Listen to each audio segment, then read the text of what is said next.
C'est le polyvalent. En même temps qu'il a la caméra, en même temps qu'il fait la lecture. Donc il faudrait que d'autres aussi puissent vraiment le secondaire, des soeurs, tout le monde peut vraiment, voilà. 1 Samuel, le chapitre 8, verset 1er. On va aller jusqu'au verset 20.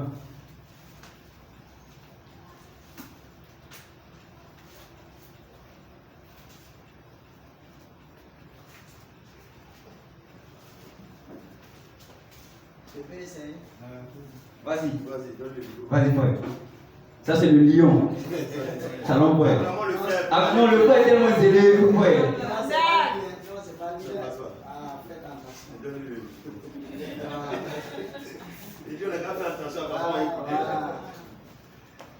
Un Samuel 8, le verset 1er. Lorsque Samuel devient vieux, il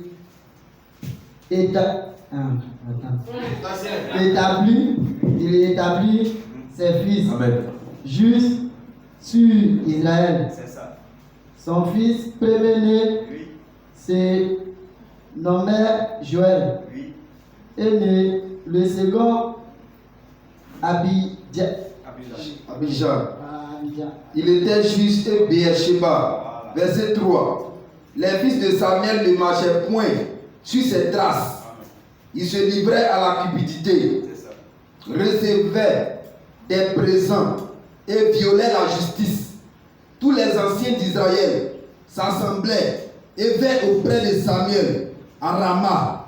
Il lui dit: voici, tu es vieux et tes fils ne marchent point sur tes traces.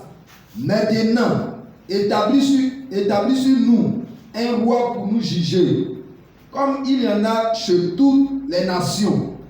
Samuel vit avec déplaisir qu'il disait: donne-nous un roi pour nous juger. Et Samuel pria l'Éternel. L'Éternel dit à Samuel: écoute la voix du peuple dans tout ce qu'il te dira, car ce n'est pas toi qui rejette, c'est moi qui rejette, afin que je ne règne plus sur eux. Ils agissent à ton égard comme ils ont toujours agi depuis que je les ai fait monter d'Égypte jusqu'à ce jour. Ils m'ont abandonné pour servir d'autres dieux. Écoute donc leur voix, mais donne-leur des avertissements et fais-leur connaître le droit du roi qui régnera sur eux. Samuel rapporta toutes les paroles de l'Éternel au peuple qui lui demandait un roi. Il dit: voici, quel sera le droit du roi qui régnera sur vous. Il prendra vos fils et il les mettra sur ses chars et parmi ses cavaliers, afin qu'ils courent devant son char. Verset 12. Il s'en fera des chefs de 1000 et des chefs de 50, et il les employera à labourer ses terres, à récolter ses moissons, à fabriquer ses armes de guerre et la tiraille de ses chars. Verset 13. Il prendra vos filles pour en faire des parfumeuses, des cuisinières et des boulangères. Il prendra la muraille. Il prendra la meilleure partie de vos champs, de vos vignes et de vos oliviers, et la donnera à ses serviteurs.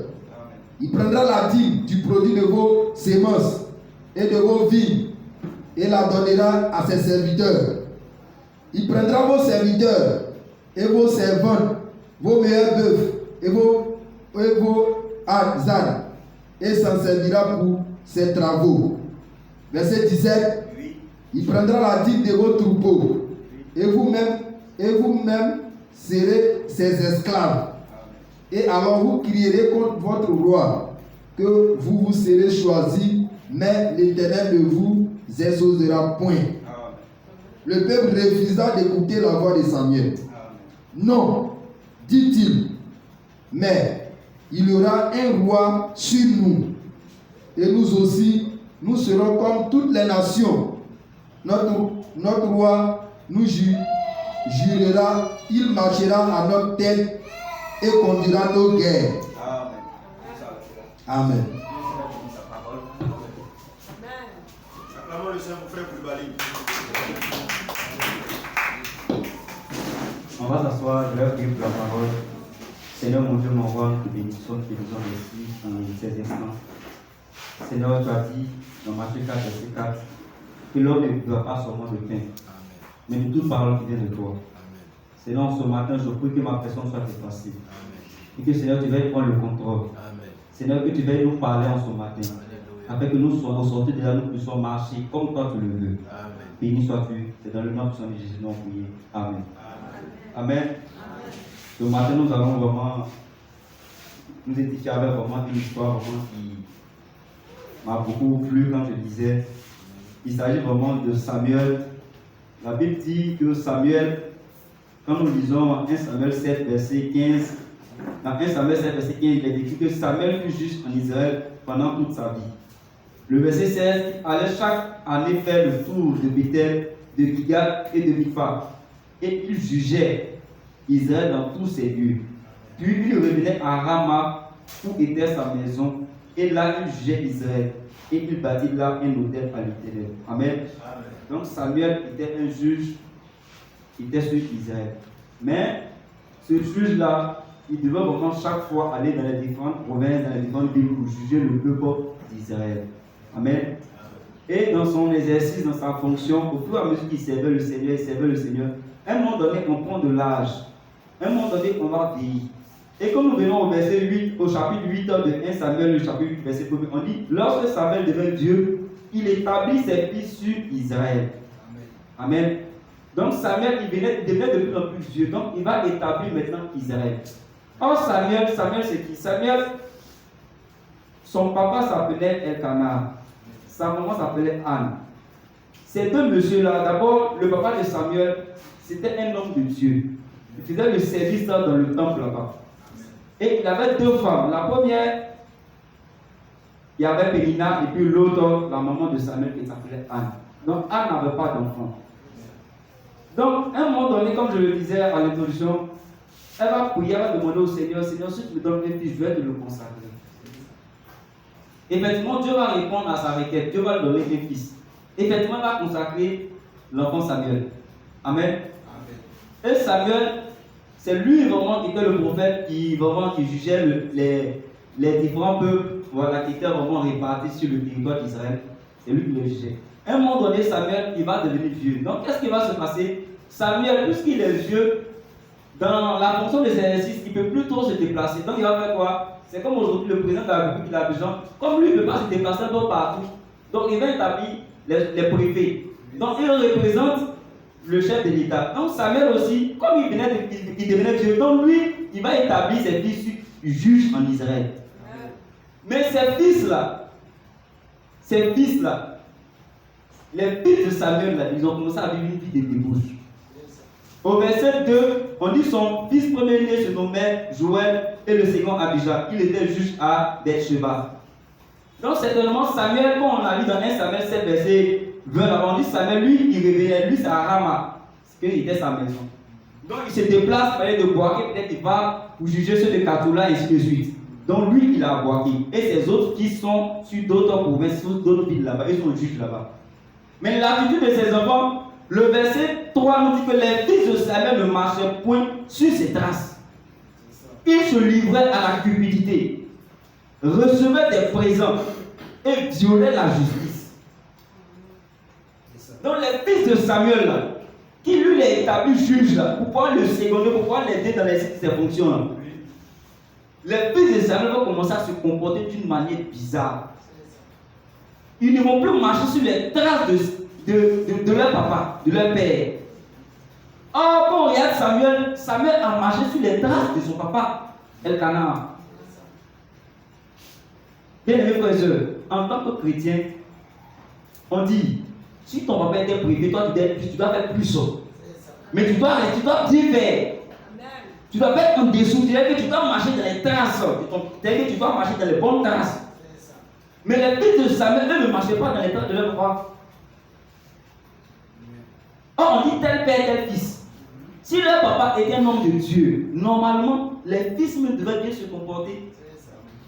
Mais la remarque, c'est qu'aujourd'hui, Le plus souvent, il dit que le plus souvent, les enfants des pasteurs et les enfants des prophètes, regardez le plus souvent leur attitude. Ce n'est pas une garantie quand tu es peut-être fils d'un pasteur, fils de prophète. Sinon que les enfants de Samuel, c'était ses fils. On dit qu'ils ne marchaient pas sur les traces de leur père. Mais ils faisaient quoi? On dit qu'ils se livraient à la cupidité. Ils se livraient à la cupidité. C'est-à-dire eux là, corruption, ils ont fini ça. C'est-à-dire que eux là, ils sont possédés tellement par l'amour de l'argent. Donc si toi tu viens les voir pour régler ton affaire là, si l'autre t'a misé là, c'est l'autre qui va régler. Toi là, on te met à côté. Or ils sont juste sur Israël. Il y a des litiges là, à un moment donné, tu dois pouvoir trancher selon la justice de Dieu. Mais parce que le peuple d'Israël, on va savoir que le peuple d'Israël, ils étaient nombreux. Donc Dieu aussi a donné ces réglementations. Comment est-ce qu'on doit vivre en société, tout ça. Quand il y a des litiges, même dans nos villages, quand il y a des problèmes, là, avant de venir à la justice, là, d'abord la chefferie est là d'abord. Ils vont chercher d'abord de régler comme ça. Maintenant, quand ils ne peuvent pas s'en sortir, là, on vient maintenant voir les autorités compétentes. C'est la même chose. Donc imagine que toi, tu dois voir les fils de Samuel pour régler ton affaire entre ton frère israélite. Vous arrivez là-bas. Comme l'autre, il a un peu plus de moyens, donc il mise un peu. Comme aujourd'hui, on voit un peu ici là. Donc tu ne peux pas t'en sortir. On dit, c'est toi qui as fait ça, ça a resté dessus. Il a tranché, c'est fini. C'est comme ça, ces enfants. Or, leur père Samuel, il ne faisait pas ça. Il était droit. Même si tu es venu avec tes milliards pour régler l'affaire, il va dire, oui, monsieur, c'est vrai, c'est beaucoup d'argent, mais il faut pas dire ça. L'autre, là, c'est lui qui a raison. Lui qui n'a pas d'argent, c'est lui qui a raison. C'est comment Samuel marchait. Mais ces enfants, ce n'était pas le cas. Donc, ils étaient cupides. En plus de cela, on dit qu'ils recevaient des présents. Présents, c'était des cadeaux. Oui. Aujourd'hui, là, pour avoir des relations, pour faire des présents, ça va. Tout ça, c'est pour avoir des relations. Donc, ils reçoivent des présents, des cadeaux. Mais quand on leur donne des cadeaux, là, c'est pourquoi? C'est pourquoi demain, quand il y a même de voir mon problème, tu as réglé. C'est à cause qu'ils recevaient des cadeaux, là. Ah, si c'est un parler avec Bomadi, Bomadi est procureur. Moi, je vais voir Bomadi, il lui donne au moins des bœufs, tout ça, là. Demain, s'il y a un problème, là, si c'est un Bomadi, là. Ah, c'est ça qui m'a donné des bœufs, là. Ah, d'accord, tu gères ton dossier. Donc, c'est comme ça les juges, les enfants de Samuel se comportaient. Ils recevaient des présents. Et on ne s'arrête pas là, on dit, et ils violaient la justice. Frère, ils violaient la loi de Dieu. Eux s'en foutent. Non, eux sont, c'est le papa qui les établit, ils jugent, donc ils peuvent faire ce qu'ils veulent. Frère, on ne peut pas faire ce qu'on veut. Regarde, même si tu es le président de la République, même si tu es juge, tu es magistrat, sache que tu seras soumis à l'autorité suprême que le juge tout-puissant. Donc pendant que nous sommes sur cette terre-là, c'est vrai, on peut voir tous ces biens-là, mais on doit faire attention. Tout le monde a nul est au-dessus de la loi. Un prophète n'est pas au-dessus de la parole. Tout le monde est soumis à la parole. Parce que tout le monde est soumis à la parole. Il ne faut pas dire non que comme moi je suis prédicateur, donc ça concerne les autres. Non. Nous tous nous sommes concernés. Pendant que nous sommes assemblés, c'est le Seigneur qui est en train de nous parler, nous tous en ce matin. Il n'est pas en train de parler à d'autres et puis pour laisser d'autres. Nous tous nous sommes concernés. Il n'est pas en train de parler peut-être soit au boy du pasteur. Non, il est en train de nous tous, même étant prédicateur à la chair, il nous parle nous tous en ce matin. C'est ça, parce que pendant que tu es en train d'intéresser les autres, regarde, les autres doigts sont tournés vers toi. Donc le Seigneur est en train de nous parler nous tous. Ce n'est pas une garantie. Être bishop, être archibishop, ce n'est pas une garantie. Parce qu'aujourd'hui, comme ils sont prophètes, ou bien comme ils sont bien pasteurs, ou bien comme ils sont évêques, ils pensent qu'ils sont au-dessus. Donc eux peuvent faire, et puis les autres, non.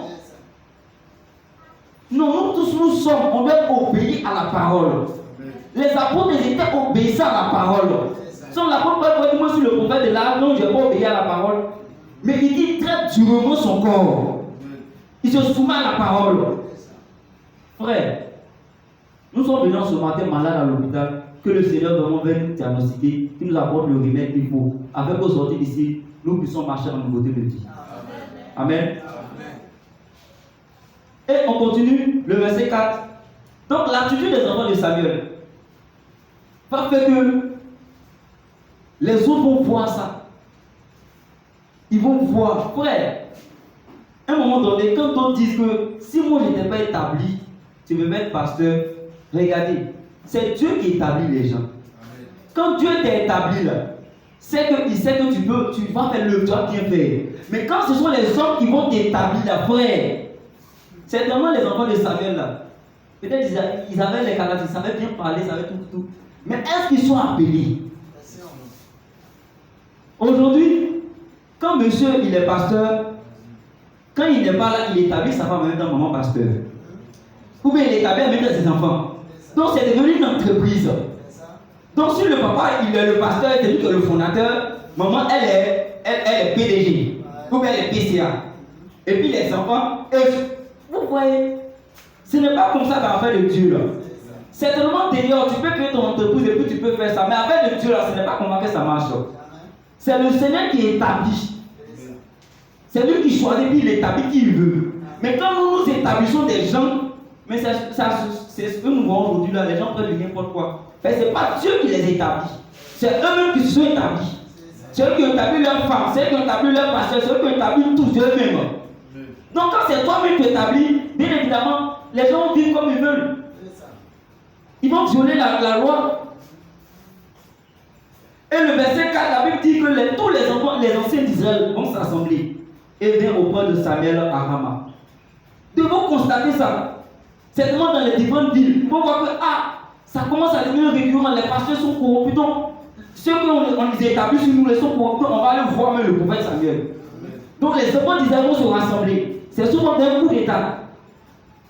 Ils vont comploter, frère.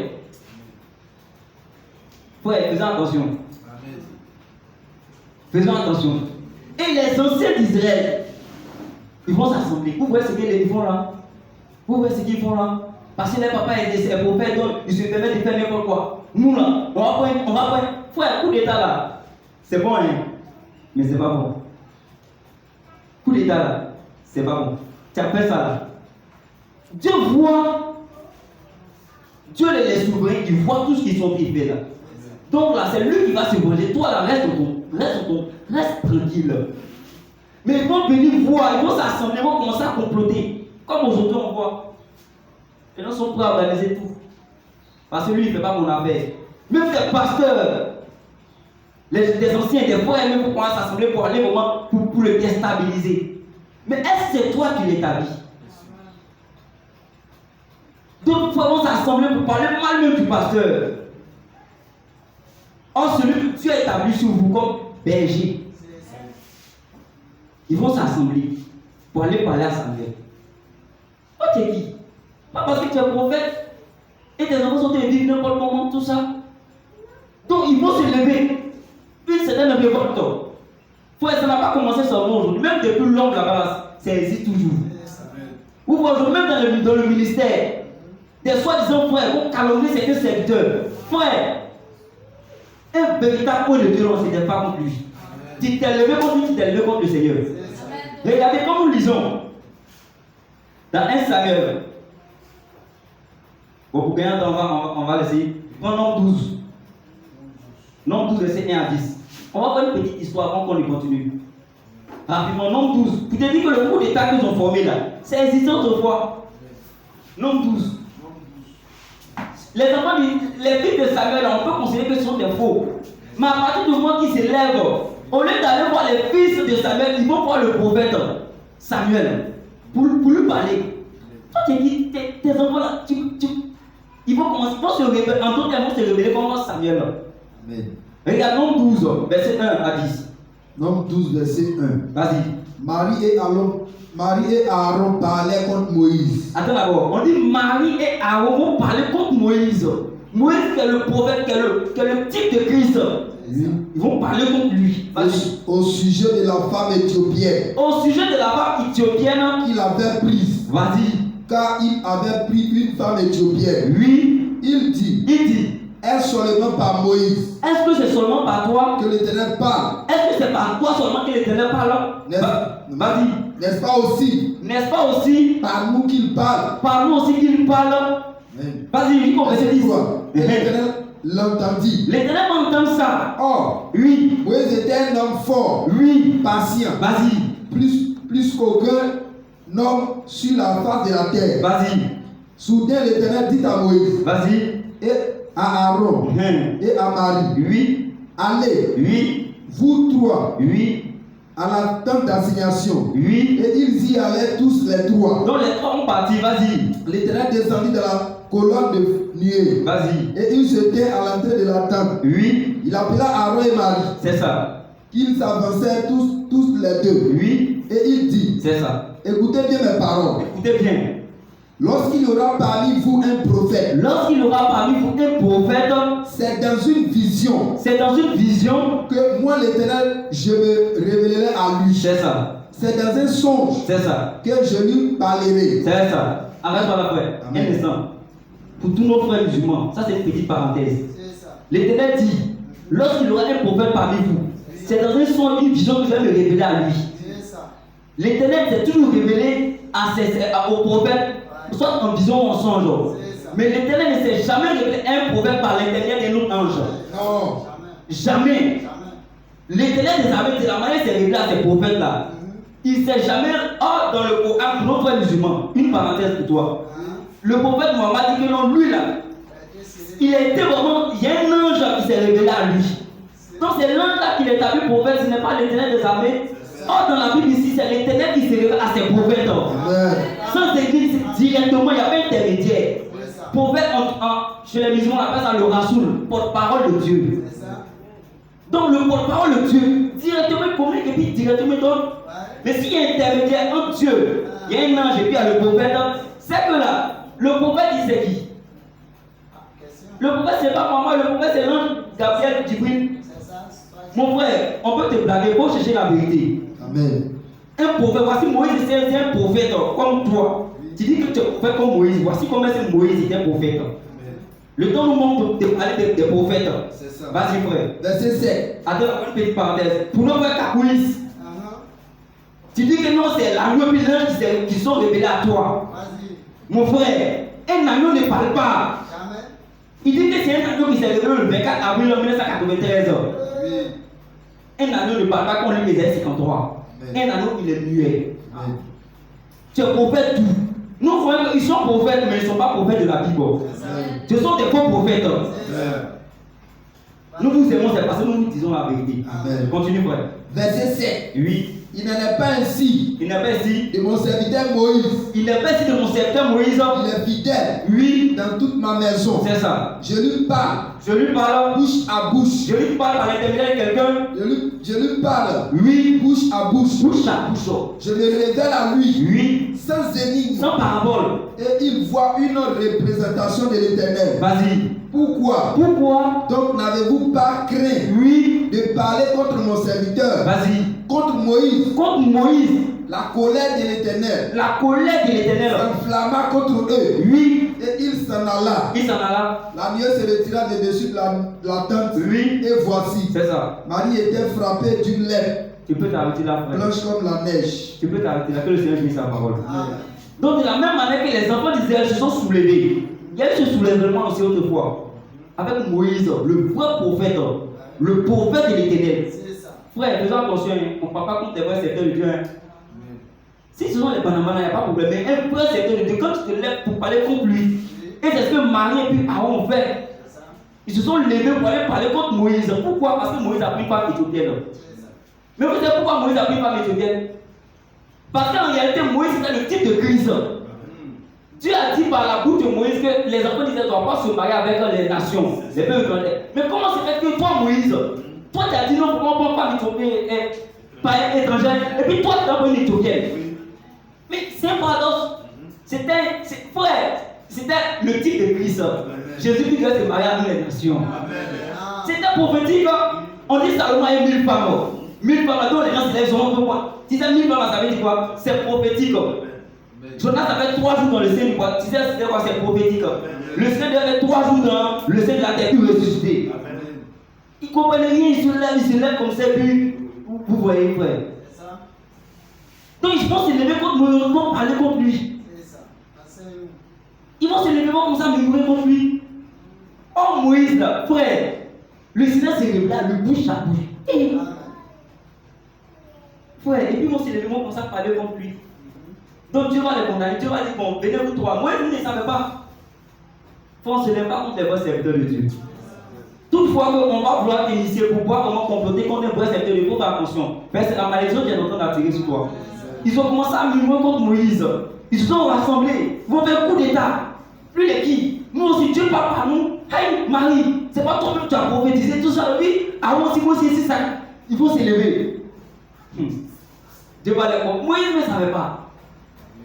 Dieu va les convoquer. Il dit, venez, vous toi. Il dit, pourquoi vous n'avez pas parlé? C'est-à-dire que quand tu parles mal, pourquoi c'est de Dieu, c'est de Dieu qui t'est en train de parler. Moïse, même lui, il est étonné, il ne sait pas. Et sur le champ, Dieu va donner la sentence. Lève à mettre 10 gigas sur le pont de Marie. Pourquoi c'est Marie qui a été frappée? Parce que regardez bien, quand on a lu le nombre 12 versets, on dit Marie et Aaron. Donc certainement Marie a poussé Aaron. Elle allait le voir, elle allait le courant. C'est comme disant nous, Jésus, c'est faire pourquoi attention. Parce que le diable passe plus par les femmes. Marie est partie vers Aaron. Quand une femme se lève pour partir vers quelqu'un, un homme, si tu n'es pas puissant, si Dieu ne te fait pas la grâce, si même si tu es serviteur de Dieu, même si tu es pasteur, bishop, tu ne fais pas attention, tu risques de tomber comme Samson. Et Samson, c'est femme qui l'a fait tomber. Dans le jardin d'Éden aussi, c'est elle aussi, c'est la femme. On n'accuse pas nos sœurs. Mais le Seigneur vous a fait donc comment la femme, c'est le poids de la séduction. Elle va après Aaron. Aaron aussi, il s'y laisse emballoter et ils vont parler contre Moïse. Et ils vont parler contre le vrai serviteur de Dieu. Dieu va vraiment